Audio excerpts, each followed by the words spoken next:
یو صحابي لاړ په بازار کې اس واغېسته، ښکلې مزېدار اس، مثال په طور به درته ووایم لکه په 1000 روپۍ 1000 دراهمه باندې اس یې واغېست او کور ته یې راوسته او دا اس یې وتړه. یو دوست یې راغلی و، هغه ته وایي یاره ما خو اس اغېستی دی. هغه دوست یې ورته وایي ته یې ما ته وښایه چې دا اس یې ورته وښو.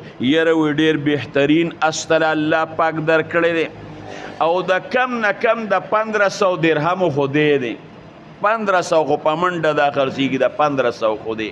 هغه ته وایي لکه د څو دی؟ وایي دا 1500 خو دی. وایي ښه، وایي دا خو ما په 1000 روپۍ باندې اغېستی دی. هغه دوست چې لاړ دی لاړ 500 یې د کور نه نورې راواغېشتې، لاړ هغې بایع ته یې وروډبو چې هغه راووته. هغه ته وایي وروره، وایي دا اس تا په ما باندې په 1000 روپۍ باندې خرڅ کړی دی. معلومیږي دا چې ته د قیمت نه خبر نه وې. زما دوست راغی د هغه د اسونو کار کوي، هغه ما ته وی دا د 1500 دراهمو دی او تا ماله په 1000 باندې راکړی دی. معلومیږي دا چې ته د قیمت نه خبر نه وې او ته دوکه شوې. 1000 مې بېګا درکړی وې، دا 1500 نور یې واله جیب کې واچوه. او وایي نه تاله ما په 1000 درکړی دی.